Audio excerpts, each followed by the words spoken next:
ევროპარლამენტის შეფასებით 16 წლამდე ასაკის მოზარდებისთვის უნდა შეიზღუდოს სოციალური ქსელების გამოყენება, თუ რა თქმა უნდა მათი მშობლები სხვაგვარ გადაწყვეტილებას არ მიიღებენ. ამის შესახებ რეზოლუცია ევროპარლამენტში უმრავლესობამ დაუჭირა ამ რეზოლუციას მხარი. რეზოლუციის მიხედვით ბავშვებსა და მოზარდებს 16 წლამდე არ უნდა ჰქონდეს წვდომა სოციალურ ქსელებზე, ვიდეოების გაზიარების პლატფორმებსა და ხელოვნური ინტელექტის ჩატბოტებზე.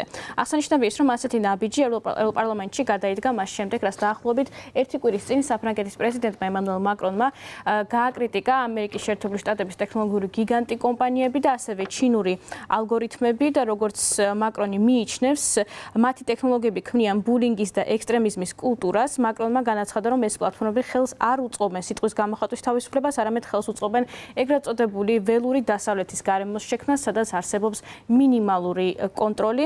სოციალური ქსელების დამცველები, მათ შორის ისეთი როგორიც არის ილონ მასკი, რომელსაც ეკუთვნის პლატფორმა X-ი ყოფილი Twitter-ი, აცხადებს, რომ ასეთი ტიპის რეგულაციებით ევროპაც ცდილობს ჩაახშოს ალტერნატიული ხმა. დაახლოებით ერთი კვირის წინ ამერიკის შეერთებული შტატების წარმომადგენლები იმყოფებოდნენ ბრიუსელში და კვლავაც ითხოვდნენ, რომ შეეცვალათ ევროკავშირში ტექნოლოგიური კომპანიების რეგულაციების კანონები. ევროკავშირში ჯერჯერობით უარს აცხადებენ ციფრული ბაზრის შესახებ და ციფრული მომსახურების შესახებ კანონებში ცვლილების შეტანას. ეს კანონები ავალდებულებს ტექნოლოგიურ გიგანტ კომპანიებს, რომ იყვნენ უფრო გამჭვირვალე და მეტი პასუხისმგებლობით მოეკიდონ მომხმარებლების უფლებებს.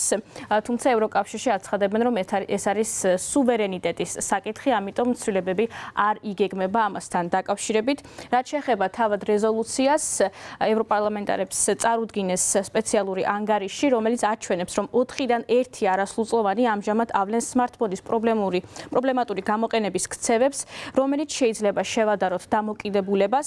ანგარიში საუბარი იყო ასევე დაუსრულებელ ეგრეთ წოდებულ სკროლაზე, რომლის დროსაც სხვადასხვა ტიპის კონტენტს ხედავს მომხმარებელი, ამ შემთხვევაში მოზარდი და კვლევის მიხედვით, რომელიც იყო წარდგენილი, ეს მოქმედებს ბავშვის მენტალურ ჯანმრთელობაზე, მისი კონცენტრაციის უნარზე და ასევე ჯანსაღძილზე. აღსანიშნავია ის, რომ ამასთან დაკავშირებით საუბარი მიმდინარეობს არა მხოლოდ ევროპაში, ამერიკის შეერთებულ შტატებში არაერთი საჩივარი არის შეტანილი, კონკრეტულად მაგალითად კომპანია Meta-ს წინააღმდეგ, სადაც მშობლები აცხადებენ, რომ მათი შვილების მენტალურ ჯანმრთელობაზე სწორედაც რომ სოციალურმა ქსელებმა იმოქმედეს. აღსანიშნავია ის, რომ რეზოლუციას არ აქვს სავალდებულო იურიდიული ძალა და არ ცვლის ზოგად პოლიტიკას. ნებისმიერი სამომავლო კანონპროექტი საჭიროებს ევროკომისიის სრულ მხარდაჭერას, შემდეგ მოლაპარაკებებს ევროკავშირის მთავრობებთან და ევროპარლამენტთან.